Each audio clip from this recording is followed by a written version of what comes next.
Welcome, athletes. Everyone joining us today in the Zoom call or seeing this video later on YouTube. Today, we got a defensive back football clinic brought to you by Pick Six Athletics, also joined with AB Football Canada. So we're going to give some, the best tips for DBs out there, pretty much any level. But I was thinking, what are some things I wish I knew earlier on?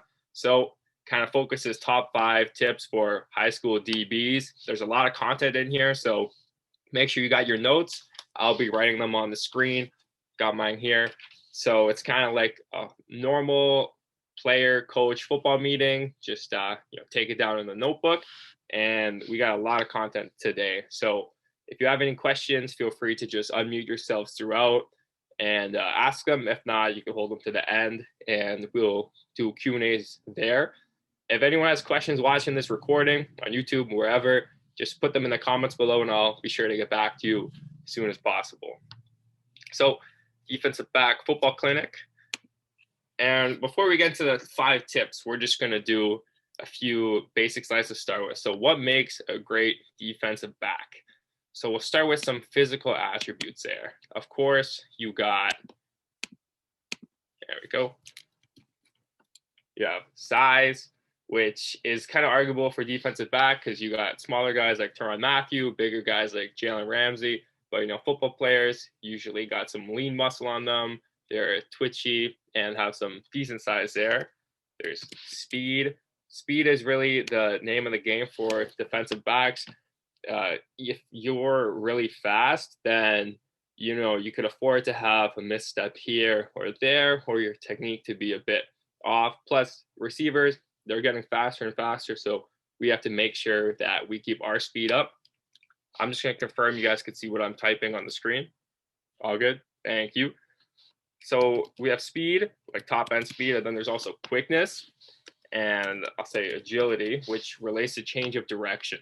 So think about it with speed. If you're doing a 40-yard dash, that's speed. Both quickness and agility.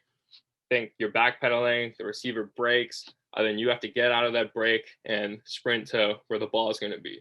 That's what we mean by quickness and agility. Some guys aren't as fast, but they're very quick, which lets them cover faster receivers. Then there, we're going to also talk about feet. Football, you win with your feet. Your feet get you to the right place. The way you press, play off man, go into tackle, it's really all about feet because they're the bottom, they're the thing that gets you to where you want to go. And then hips, obviously hips the big thing for defensive backs. Lots of opens, and then breaks, speed turns, flipping your hips. It's always a big stress. Feet and hips are huge for defensive backs. Say strength and power. Not as important for defensive backs, but when you get more physical, up in levels, or if you're playing safety, a nickel or halfback, when you move closer to the box, when you're tackling, taking on blocks, the stronger you are and the better technique you have, the more powerful and dominant you will be. If you think about guys who are known for being strong DBs, like even Jalen Ramsey, he'll be hitting O-linemen. Sean Taylor, Ed Reed, Pabamalu, those guys make big hits. They're strong and powerful. And by power, I mean you can move heavyweight fast. And the last thing here for physical, we'll talk about eyes. And this doesn't mean you have to have pretty eyes. It means that you know where your eyes have to be. They're in the right spot all the time. Eyes is really half the game at DB, and we'll talk a lot more about that coming up. So that's the notes for this slide. If you don't get them all, or if you're a bit behind, there'll be a recording, so no stress there. But now we're going to move on to the next slide.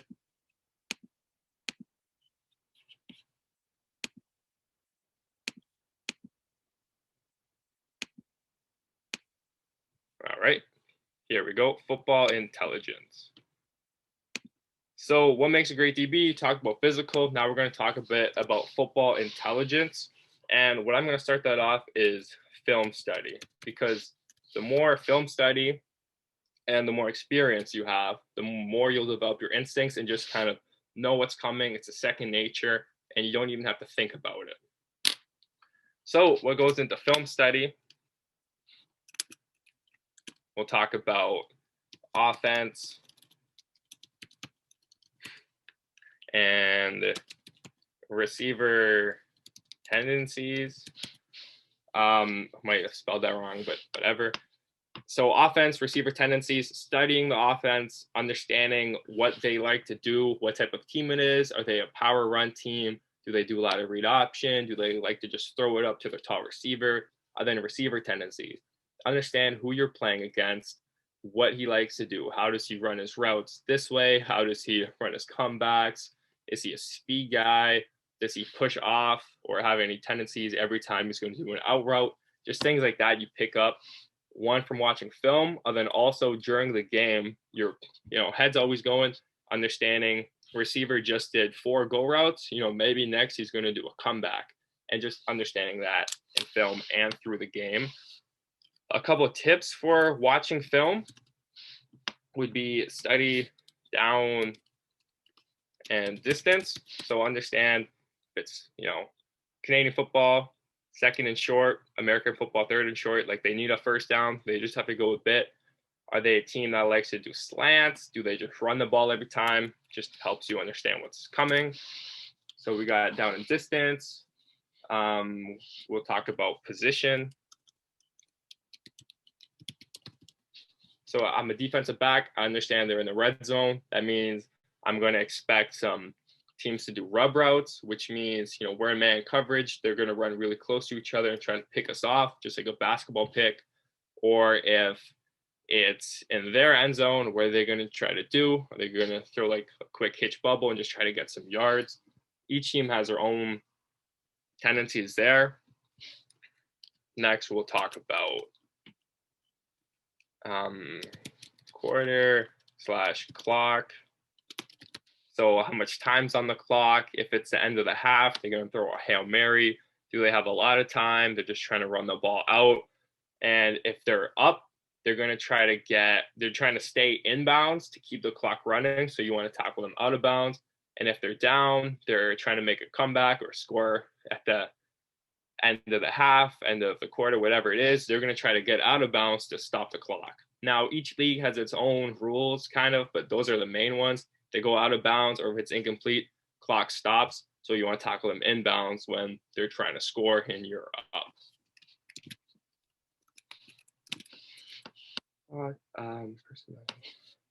So then we'll talk about personnel. Who's in the game? Do they have a big fullback in that they normally use on run plays, or do they have every eligible positions receivers when you can expect a pass?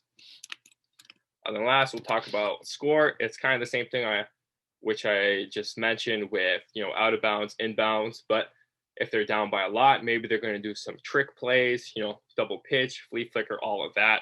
So those are just some things to keep in mind. What makes a great defensive back? Those are the football intelligence attributes there.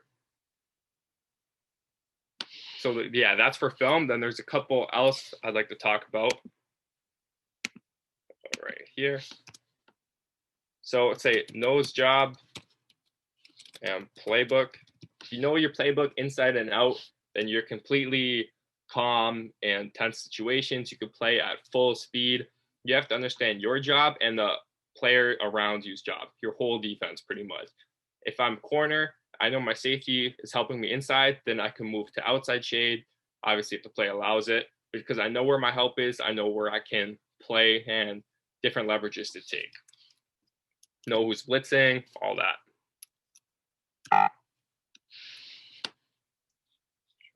A big thing there is also trust in your teammates. You can't try to do everyone's job. So I'll say strive for mastery or striving for greatness, whatever you want to call it. You never kind of get a perfect game or everything perfect, but you're always trying to work on your craft, improve your footwork, improve your mental knowledge. And it's just an ongoing process there. And then constant preparation. You can't just do it once. It has to be constant. Every opponent, every week, every receiver. It's just a constant cycle there. Keep preparing, expanding your mind, and just really getting ready for the next task day in and day out. So that's it for the football intelligence part. Again, if you miss some notes, no worries, they'll be recording later. All right, now we're going to talk a little bit about heart, then I'll get into the top 5 tips, which is the main focus of today. So we'll talk number 1 about confidence, and this is the biggest thing for defensive backs, because if you just get beat, you're going against a big receiver, a fast receiver, you have to have confidence in yourself. You ever step into a situation, like if you just got a pick or a big hit in the game, you're really amped, you have your blood flowing, you're really confident, then you feel like you could just cover anybody. That's the type of mentality you always have to have as a defensive back. If you think you're going to get beat, like, damn, he's kind of quick, like you're probably going to get beat. You have to have confidence in yourself and know that you could cover anyone. So next, relentless effort. Defense and special teams, this is a big thing. If you get beat a bit, keep chasing them down. You could always go try to punch the ball out, rip the ball out, or just chase down a long run. If you don't have effort, that's something coaches are going to notice on film, and you will not make it as far as you would if you did have the same amount of effort. Competitive. So it's great if you're a competitive person. You know, one-on-ones are starting, everyone's looking around, who's going to jump up first? Make that you know, call out the best players. That's the only way you get better. That's where the saying iron sharpens iron comes from. Now, this one's one of my favorites, ball hawk mentality. You see the ball in the air, it's yours. You're the receiver now, you're going to go up and get it. Sometimes, you know, you might look up and just think, okay, how am I going to make sure he doesn't catch it? But that's not what I want you thinking. Think you see the ball in the air, it's yours. This also applies when they're running with the ball, they're holding it a bit loose. You know, you're supposed to hold it nice tight up here, but lots of guys, surprisingly at every level, hold it in one hand, hold it like a loaf of bread, especially on punt return or when they just catch it, they don't tuck it right away. So ball hawk mentality, that's your ball, get that ball out. Then 2 more here. Short-term mentality, talked about this, confidence already, but if you just get beat or if you just make a big play, you want to keep it short-term mentality. It's always a reset.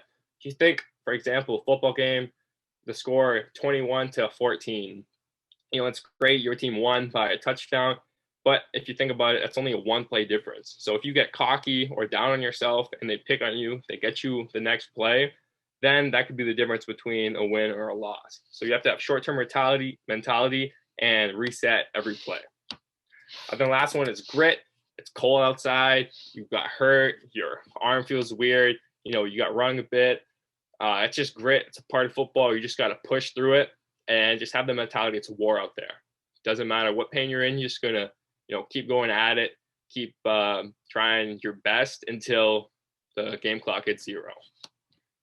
Now, of course, if it's like a serious injury, sometimes you have to step out, but that's for grit.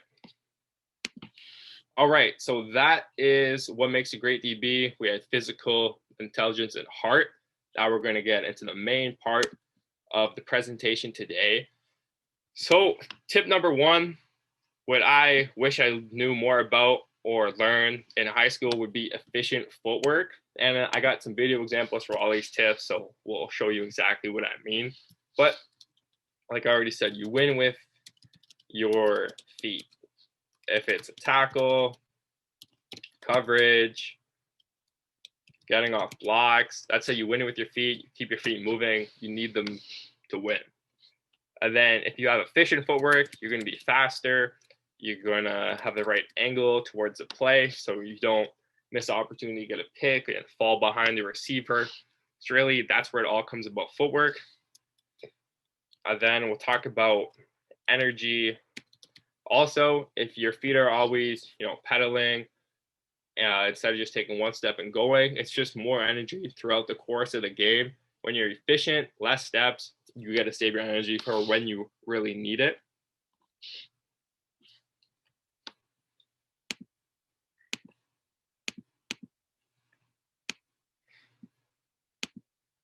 So here is the big coaching point, and I'll show this in the next slide with some videos.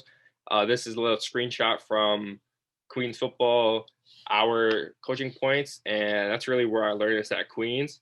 So if you're pedaling, you want your first step, like pedaling going into the break, to be a plant with that outside foot not too far outside the frame of your body, kind of under your shoulders or a bit outside. So that's your first step. Then angle gets you on the right direction. That's when you use your eyes to find the receiver. Then drives the big step out of there when you really sprint out of there and start building your speed. So the first two, plant and angle, is when you gather yourself, head on the right angle, and drive is when you sprint out of there. So simple plant, angle, drive. And then I will show some examples in the next slide here. And that's just another thing. If you see your teammates have some bad footwork or a bucket step, like they step behind themselves, just say, hey, plant, angle, drive. You know, think about the footwork, get it efficient, and you'll just be a lot better there. So I'll direct you guys to the video on the right side here. This is just one of the reels I posted. One of my teammates, Aiden Simpson, who has great footwork. And I'll show you here first. So you see he's pedaling here. Pedaling, pedaling. Go, time to break. Plant with that right foot because he's moving left. He might have went a bit outside himself here, but it's just something else to work on. So plant, angle, his left foot is heading the right angle he wants to go to. And then that drive, big step with the right, just heading to that direction. And then something else, if you're going to do a break like 135 or 180, which means behind yourself, it's kind of the same principle, but you just have a toe in, which means that front foot toes in, which is like the plant step. The next one gets on your angle, then drive the big step out of there and you start sprinting. Now I'll show you an example where it's not as smooth. Top of the screen, gray shirt. Myself wasn't the best break, but you can see I kind of don't have a good toe in. I have a hitch step here, so we use that outside leg to start breaking, and then push off from the left leg. So what's wrong? I use my right leg. I start breaking with an opening before my left leg toes in and pushes off. You can see with Aiden, he has his leg just toe in and the other leg doesn't do as much work. It's just staying smooth, moving backwards and efficient. Myself, I slow my momentum down here with my right leg, and then push off with my left leg. If that is a bit hard to follow, I'll make a video on it, a little reel to explain more, or you could go back a bit in the video and just rewatch. But it's pretty much just about staying smooth, getting that toe in, and then plant, angle, drive. Then the second part of this break, pedal, pedal, pedal. You can see I start to break with my right foot before getting a good plant in with my left. Then my angle and drive out of there are proper, but it's just a little bit inefficient there. So the same kind of principle applies to running breaks, which means your hips are already open and then you have to break. It's just about, not having a big foot fire and just having as little steps as possible.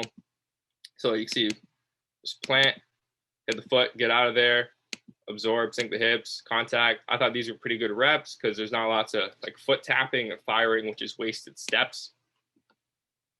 Again, if you have any questions throughout, feel free to unmute or just send them in the chat, whatever, and we'll address them. But those are some things about footwork there. In high school, most coaches just say, pedal and break, foot fire, or they just say T-step but don't really explain it. So the plant, angle, drive, or toe in, angle, drive are two really big things that really help me in my footwork moving on to the next level. And it's probably the most important thing I wish I knew earlier. So we'll get to tip number 2 here, which I'm going to talk a little bit about technique and different fundamentals here. So number 1, we'll talk about eyes, the knee bend and stance. So eyes here, say it's one of the most important things for DB, generally in man coverage. eyes on hip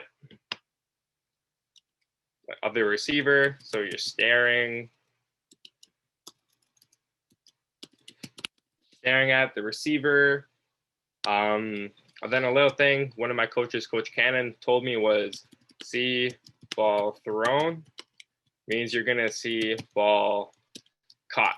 If you're looking at the QB and man coverage, you're not really paying close attention to your receiver. He's going to get away from you, and you're going to see the ball get caught. So that's about man. If it's zone, it's a little bit different. You have to know when it's right to look at the quarterbacks and receiver. But the main tip is seeing both QB and receiver, understanding how the play is developing to really read it. So say if I'm safety, hopefully this works. Say I'm safety back here. This is where the receiver is running his route from, and the quarterback's in here. I have to keep my eyes from one receiver to the quarterback and the next receiver, see which routes they're doing. So if he does an out route, I know I don't really have to worry about him. If my zone's the deep middle, look back at the receiver, at the quarterback, see where he's reading. Then see this receiver, he's coming towards me. So I look at him, I look at the quarterback, I see the quarterback take his hand off the ball, and then I could go and break. And this process here is calling reading your vertical threats. I never really heard about it until coming to this level. It's kind of something that happens naturally, but if you just have a quick process of seeing the receiver, who your vertical threats are, who's threatening your zone, and then bouncing back to the quarterback, it'll just make your process more efficient, get you in the right position to make more plays.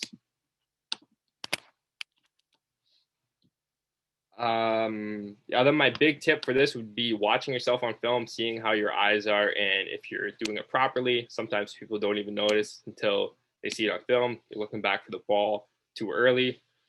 This is just a good example. I like here of Jalen Ramsey. You can see his eyes are staring down low section of Mike Evans on the hip. And the reason you look at the hip is that, his feet might do a lot of dancing. His head's going to go like this, but his hips are the best indication of where his actual body is going. And then this play here, just a good example of eyes. Denzel Ward from his rookie year. You can see his eyes on the receiver, his patience, looking at the receiver until he gets on that line. He knows where the receiver is going for sure. Then he looks back at the quarterback and makes a play. The reason I brought this up is lots of guys in high school at safety, or if they're deep, they just read the quarterback, or even in man coverage, they just look back way too early and cheat it. When you're way more athletic than everyone else, you could get away with it. But the higher up you go, the better technique you need with your eyes. So next we'll talk about knee bend and stance. And knee bend is probably the most underrated thing for football players. I just have a couple pictures of linebackers, Lewis and Kuechly here. But think about it. If you're going to start running a 40, if you're going to do like a 5-10-5, change your direction, agility drills, you move most efficient, fastest, powerful when your knees are bent. So when coaches watch your tape and if they just see you standing, hopping around, then reading and playing, they see that and they think you're not as good as someone who has lots of knee bend. And you can really feel the difference if you say you're just standing still, straight up, and you have to turn, sprint behind you 10 yards. Or if you start low, near the ground, and then turn into it. Like the lower you are, you just get out of there with more power and speed there. So say bend, knees, stay low. This is always a big emphasis for our team meetings. Don't be hopping around. Another big point for safeties. Most high school safeties just stand up and read the play. So set base and keep it. Like for example, if you're a linebacker, start low and keep that height. If you're just standing up, looking what's going on around, there's going to be a big O lineman that comes and pancakes you. You have to set your base and keep it low. Now, my big tip for this one, and you see in all the training videos I post, if you look closely, touch the ground before the play. Just get a little swipe so you know you're down there nice and low. It's just something I started to do. I saw someone else do it in the NFL, and it's great. Just quick habit before every play, touch your ground so you know you're low and your knees are bent. Now, last part about tip number 2. Pretty much talked about a good amount of it, but I'll just talk a little bit more about stance. Tips: touch the ground, slight stagger in feet. So most of the time, slight stagger, one foot a bit behind the other. If you're just playing a low zone and want to get a strong press, maybe just have feet on the same line. It's not as important there. And then one more tip: hide your numbers, which means your jersey's on your numbers. You want to bend down a little bit and hide them. The example here, it's pretty exaggerated. If you could stay like that the whole game, great. You'll move really quick, but it does take some more energy. So just have a slight bend at, chest down and your knees so you're lower and can move more efficiently and quicker. And the last tip, first step back. So if we look here, right foot is forwards, which means going to push off that and move back here with left foot. Sometimes people will have one foot forwards, but then bring the other one and just have a little false step, extra step right there. And the reason that is because they're not having the weight step properly. So you want to have majority of the weight in your front foot so you can push off and start to move backwards. So that is it for the stance. Let's clear this and go to the next slide. Oh. Come on. There we go. Next tip, big thing, is coverages in your toolkit. There's a lot of different types of coverages you could play: inside shade, outside shade, press, catch man, off man, hop technique, just staying on the spot and firing your feet. And in high school, earlier on, you don't really get coached as much. You kind of just go out there and told you're in man. So just some things I wish I knew earlier. I'll play this clip first because it's a pretty good clip of press. See, eyes are in the right spot, it sinks, kind of like the Denzel Ward clip earlier. So I won't talk too much about all the different types because I could do a whole episode on that by itself, but I'll talk about each coverage a little bit and give one tip. So press coverage, obviously it's when you're right on the line or a yard off and you're challenging the receiver. My biggest tip here would be, let's say, what's the best word? Yeah, I'll say round his route, which means you want to try to get 1 to 2 shuffles either way and get him off of his line. If you just open your hips up and not even make contact, then you're turning it into a track meet. And even if you're faster and you think a track meet's a good thing, he just has perfect timing with his quarterback. It's what they always work on. If you get hands-on, take a shuffle either way and round his route, then you're messing up the timing. And that's really all they work on. Rounding off the route is a big thing. Just at the start of the play, you can see it a little bit in this clip.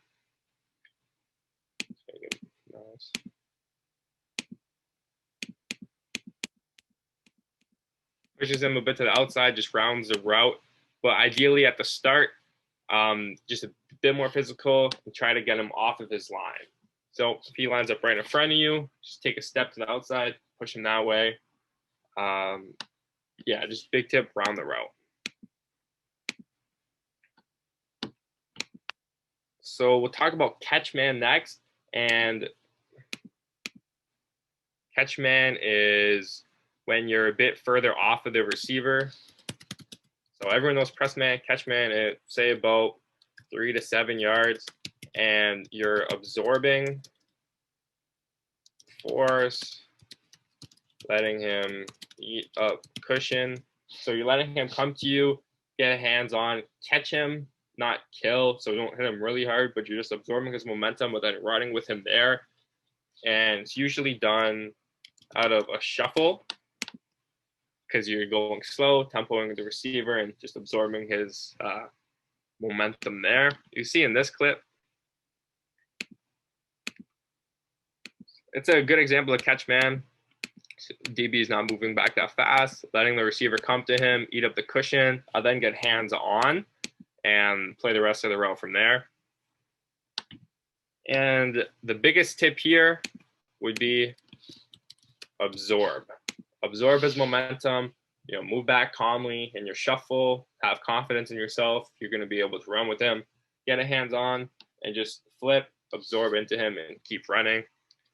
Again, this example is pretty good. Absorbs the momentum, keeps running with the receiver, then go to make a play on the ball. So third type of man coverage, of course, is off man. And that just means you're starting a bit further off, either pedaling or shuffling out of there. And then, doing the same thing, play the receiver and the ball. So press, catch man, then this is off man. So off man, usually say 7 to 10 yards off. And the biggest tip I have with off man is to tempo the receiver. Off man is usually called if it's like second or long or a bit further, we're expecting the deeper route. But you still have to tempo the receiver, because if you're just pedaling out of there really fast and they run a slant route, then they're going to just catch it and you're going to have to come up and make a play. If you tempo him more, start with a slow pedal. Or slow pedal or read steps. Then if the receiver's running fast, speed it up, get ready to open up. But the biggest tip I could give you for catch man is tempo the receiver. Think how fast he's moving. If you start with slow pedal and he runs a 1 yard out route, you're going to be right there with him, right? Come forwards. But if you pedal fast out of there every time and he runs that same out route, then you're going to be 12 yards off before the play even starts.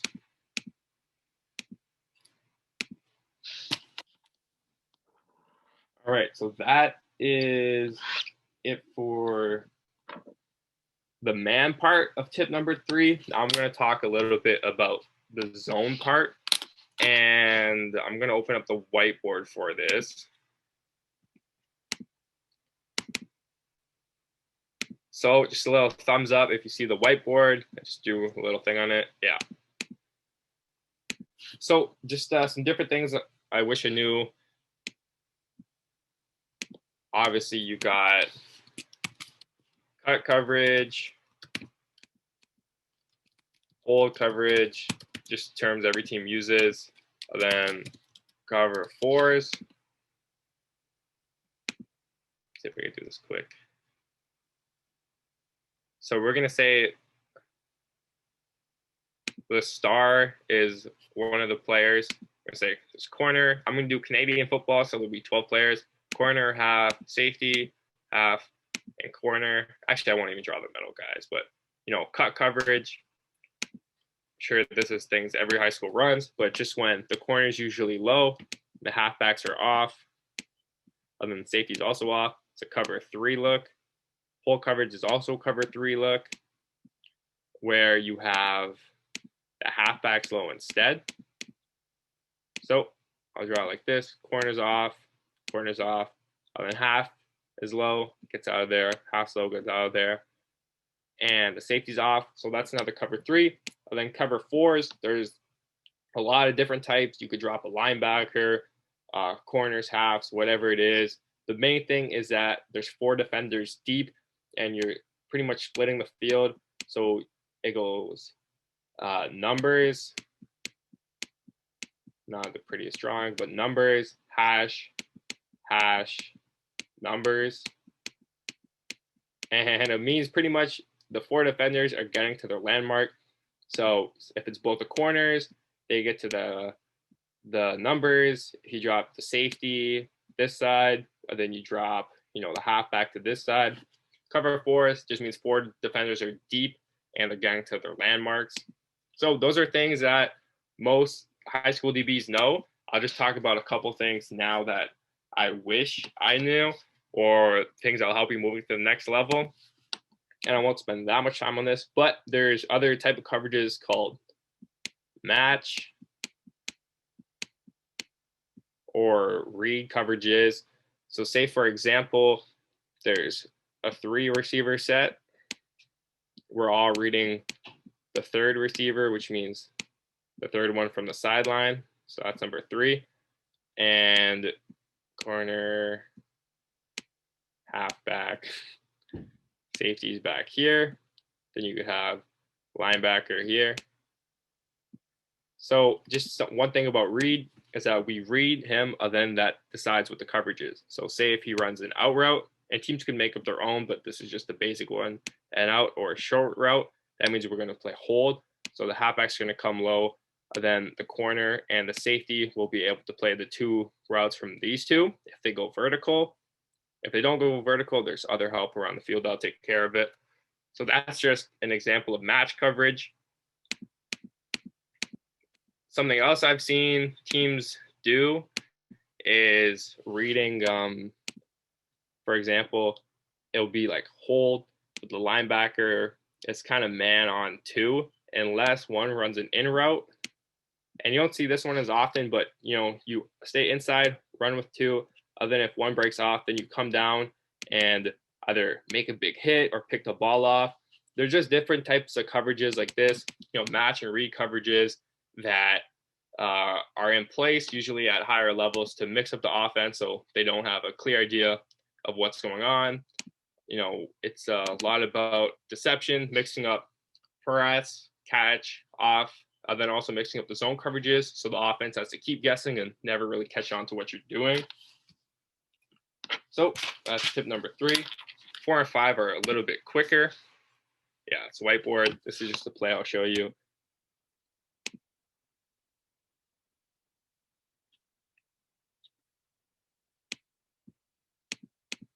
Oh, it's not really loading. But it's just a clip of the corner sitting in zone coverage and then coming off and making a big play. Let's see if I can get it going. No. All right. Well, I posted it on Instagram, so make sure to follow. All right. Highlight tape and recruiting for self-promotion. Lots of guys are really talented, but they don't really know how to promote themselves and get looked at by different scouts. So some highlight tape tips I'll share with you. And I'll be sure to make a video that goes more in depth, gives a couple more tips on YouTube, maybe in the next couple of weeks. So be sure to subscribe if you haven't already. Just Pick 6 Athletics, but just some ones that are pretty straightforward. Say,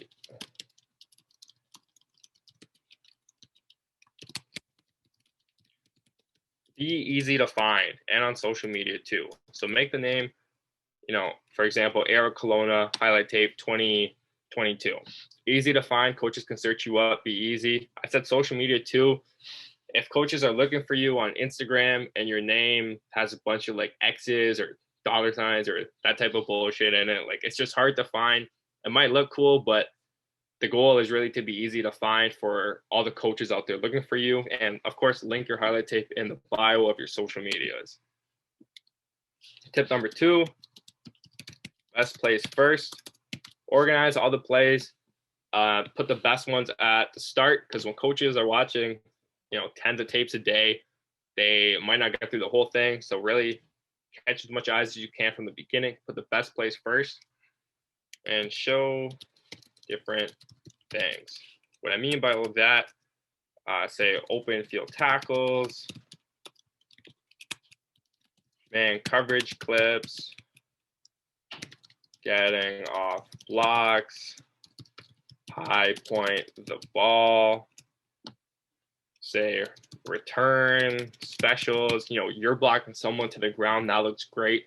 The more things you do, the more positions you play, the more things you could put on film, even if you play offense. That just looks better to the coaches.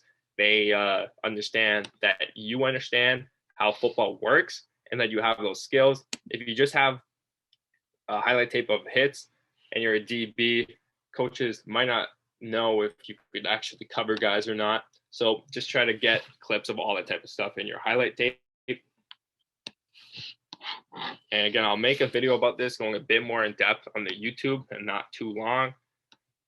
So those are the tips for the highlight tape, and you'd be surprised how many people don't do these things, especially the social media one. I'll emphasize that one. Next, we'll talk a little bit about, there we go, mouse, recruiting. So some tips I have for recruiting would be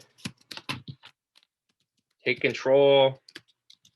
Don't let your parents do everything for you. Find the coaches. If they're not coming to you, find them on their team's roster. Send them an email, send them your tape. Let them know that you want to come to your school, to their school. Of course, you have to have your grades right, have your academics. And, you know, the reason I said don't let your parents do everything for you is because you have to show that you could take initiative and that you really want to do these things. You're not just, you know, letting your parents do it. You don't really care. And last thing I'd say is get started now. Don't wait too long. The faster you fill out recruiting forms, faster you're in their database, the better. And then for those who want some additional resources, if you go to, I'll send a link in the chat for this stuff, but if you go on the website, I partner with someone, Nick the Tutor and Worth Gregory, some guys who played before, and they made a recruiting program. So it's kind of a course. You learn how to get recruited, and I went through it. It's pretty good content, just a bunch of tips, like a lot of tips how to get recruited. So if you're having some trouble, might be something good to look at. I'll throw the link in the chat here or link it below. But again, if you can't get to it, it's just on the website in the recruiting section. I also made a video with some recruiting tips. I went through an example email I sent coaches back when I was trying to get recruited. So that's just another one to go through on the YouTube, or it's actually in that part of the website. So that's it for recruiting. And tip number 5, I think, is very overlooked, and it's really just about sound tackling. So tackling with proper technique. You play high school, oftentimes you're stronger than everyone, and you just throw guys to the ground. You know, wrap them up high, throw them to the ground. Lots of those twisting tackles using that core strength. And I get it, they're strong, but you have to know how to tackle properly. Because sure, you're a DB, 6 feet, 180, grade 12, and you're tackling some grade 11 was 150, throw a skinny receiver to the ground. That's great and all, but next year when you're tackling a back that's 210 pounds, running full speed, it doesn't really work like that. So I'll just give a couple tackling tips and say, I'm sure you guys know what I'm talking about. It's all about the legs. You want to tackle the legs, wrap the legs, because if you stop their legs, they really have to stop running and, you know, can't keep moving forwards. If you get them in the upper body, they could just keep driving their legs, moving forwards. Another big tip is run feet through contact. So keep your feet moving, because if you guys both hit each other, he keeps driving, he's going to push you back. You have to hit, get low, leverage, and keep driving, keep running your feet through it, hit them hard, and keep moving. Next, I'll say head out of it. I've been lucky enough, I've never had an official concussion in football. So you got to keep your head out of it, play smart. Don't just drop your head because it makes a big hit. Like if you drop your head, eventually you're probably going to get unlucky and hurt yourself. So just be smart, keep your head out of it. Then talk a bit about knee bend also. Emphasize that a lot before. It's coming back with tackling. Get low, bend your knees, then explode out of there. Next tip, eyes. Keep them up and open. Keep your eyes. What I mean by that, see what you hit. That's what I want to say. See what you hit. Somebody hits a juke at the last second. You're down here reaching for him. Oh, I missed a tackle. Shit, he's over there. You have to see what you hit. Keep your eyes up and don't like squint or blink. You have to see what you hit it, drive your feet, explode out of there. And then second last thing here, don't wait or hesitate. Lots of guys, even if they're in open field, they just kind of wait, let the ball carrier make the decision. Sprint, take the air out of it, which means close the gap as fast as you can, so he doesn't have time to make a decision. And then, you could gather, break down, bend your knees, wrap, and tackle. But aside from all those technique things, I think the biggest thing with tackling is mentality. You see the ball carrier, you're either telling yourself, oh shit, I have to make a tackle, he looks big, or you're saying, oh yeah, let's get it, come. Like, you have to have the mentality that that's your prey. So you're the hunter, you're in the wild, he breaks out, open field tackle, whatever, that's your prey. Sprint to him, full speed, break down, hit him, make it hard, proper technique. You can't fear anyone when you're tackling. Tackling, big mental thing. If you have fear, that's when you hesitate, that's when you miss a tackle, or you just don't hit a full speed. And that's actually when you get hurt. Younger guys would be like, oh, I don't want to get hurt. They're doing football drills, tackling drills, whatever, and not go full out. But that's when you get hurt. If you go full out, proper technique, that's when you're safest and you make the best plays. Then just some side tip here. If you don't ever really work on it, because coaches want to keep you safe at practice, just hit a bag, sprint at it, break down, tackle it low, eyes, see what you hit. I'll then be like, hey coach, I think we should do some tackling drills, once a week. We been missing a lot of tackles recently, and I think it's just something that'll help us out. And I'll show a couple clips just demonstrating this. All right, thank you for the thumbs up. So this is just an example. You can't see right now, but I'm back there safety reading the play. I see the post. I looked at the quarterback, saw him take his hand off the ball. So, I go and hit it full out. Not the best job of seeing what I hit, but, shoulder right through the stomach area, wrapping the legs, then keeping the feet moving and driving out of there. And, I go in with the mentality that a big hit can change the momentum of the game. After this, the next play was a pick, and some things just fall into place after each other. This is another example from week 1. Again, I'm back here at safety. The ball gets thrown over here, and I'm about 5'9", 5'10", 5'9", 195, and he's, I think, 6'3", like 220. And this just goes to show you that if you close the gap, get there quick before he can make a move, get low, wrap the legs, then explode out of there, keep the feet moving, that you could make big tackles.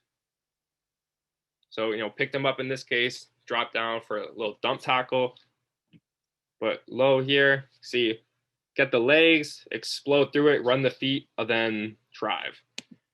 The reason I'm talking about all of this, too many guys in high school just throw guys down. You want to tackle properly, because when you get to bigger opponents, that's what you have to do. Now, I will share this slide deck again. So that play. Then this is near the end of it now. I'll just go through some other bonuses that might not have applied to me fully, but just great to know more about.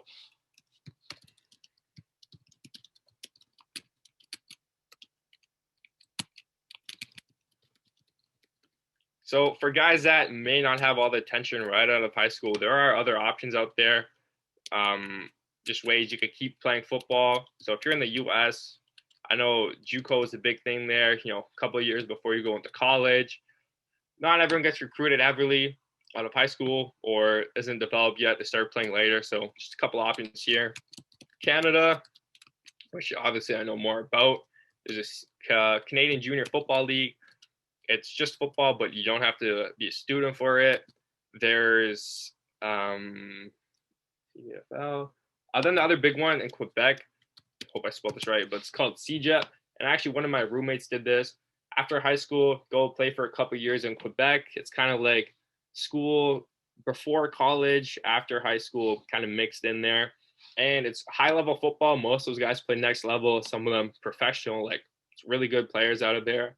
So if you're not getting heavily recruited, this is actually a video I'm going to do another topic on pretty soon. But it's just other options out there. So you don't have to stress if you're in grade 12. You can even do, 5th year of high school. Just, take a deep breath, understand there's other options out there, and you don't really fail until you quit. Other thing, being a team player is a huge thing. Going to meetings on time, encouraging your teammates, not just having the right attitude, always learning from coaches, being a student of the game. Mentality is a huge thing. And there's one video I really like on my account. It didn't get that many views because the best ones usually don't, but it's top 10 reasons student athletes fail. And it just goes through it. Like if you get complacent, you're talented, so you don't work as hard, things like that. You just, not a team player, not the right type of teammate, player, not coachable, things like that. You just have to be a good person at the end of the day because it's about more than just football. And then last two, I'll talk about drills for defensive backs. I kind of show techniques, coaching points, but I didn't touch a lot on drills. There's a lot of them on my Instagram at Pick6 Athletics. The handle's in the bottom right corner there. But pretty much if you get competitive drills, one-on-ones, if you do skelly, 2-on-3s, whatever, that's good. Then also working on your feet. If you have a ladder, doing agility works with cones, making sure you're working your pedal, your weave, like your lateral movement. Then all the angles of your brakes, 0, 45, 90, 135, 180. And then you're also getting in all your running breaks as well, like I showed in the video below. There's only so many movements you can do, so you might as well work all of them out in your routine. Currently, I don't have a defensive back program out, but it's probably something I'm releasing either later this year or next year. So for now, I'd say the best thing, just go on my page or any other page for defensive backs. You can find some really great drills out there. Then for the very last part of this presentation, I'll clear this. Go next page here. We'll talk about the off-season training, and I'm actually releasing a program. Luckily today, I haven't made a post about it, but it is available right now. And it's off-season phase 1 training, so you could call it early off-season or winter football training. Pretty much working on all the basics, football movements, agility, strength, speed. I combine all that into a program, and now it is available. So if your school does have like a lifting program, but it doesn't have any football movements in there, or if you don't have a program at all, this could be a great resource for you. The whole idea here is to get better at football year round. Right now, just have the off season out, but then there'll also be the summer training where it focuses more on power and speed. Then in the season is another big thing, making sure you're healthy, not getting weaker throughout the season, and just, injury prevention, all that type of stuff. So right now, off-season phase 1 training, I'm probably posting about it later tonight, but there is, right now it's $45 Canadian. If you use promo off season 20, you get 20% off. Again, if you're looking for a program or just want to add on to your school, whatever, it could be a great resource for you. It's lots of supersets, lots of hard work, challenging exercises, and it just combines all of it together: strength, speed, power, agility, acceleration, tempo runs, conditioning, all of it into one program. And I don't want to just look like I'm selling it to you guys, but I get asked for personalized programs a lot for football players. And as a student athlete myself, I don't really have time for it. So I put the best one together for any football player, which is my specialty. Like, it's not just soccer or whatever. Football player, that is off-season phase 1 training program. I'll send the link here also, but if not, easy to find on the website or even on Instagram through the shop. But aside from that, that does conclude the presentation. Just a quick recap. We had, what makes a great defensive back, the physical attributes, intelligence, heart. Then we talked about footwork efficiency, technique and fundamentals with eyes, knee bend, and stance. Talked about different coverages, things to add to your toolkit, man and zone, promoting yourself with your highlight tape and recruiting. Then also sound tackling, So, you can be a complete defensive back. There's more stuff. Obviously, I post videos all the time on it, but these I feel like were the best tips that I wish I could give to my prior self as a younger defensive back, other than some bonus ones I just talked about there. So that is about it. If you have any questions for people on YouTube, leave them in the chat and I'll get back to you or make a video about it. Last thing I'll say is that there's different offers. I have a free quarantine training program, which is 30 days. If you don't have much equipment, for minimal equipment, any athlete can use it. In Canada, there's been lockdowns pretty often with the whole pandemic. So if you ever get stuck at home, it's a great resource. There's been a few hundred people that signed up already. And then also I offer a one-on-one virtual film session. If you want to break down your own film, we could do something just like this. But yeah, that's pretty much it. So thanks for coming and appreciate y'all. Keep working better and don't wait to get better. Just get better today. Work on your greatness. Take everything I learned, see how you can apply it to yourself. And again, if you have any questions, just leave them in the comments.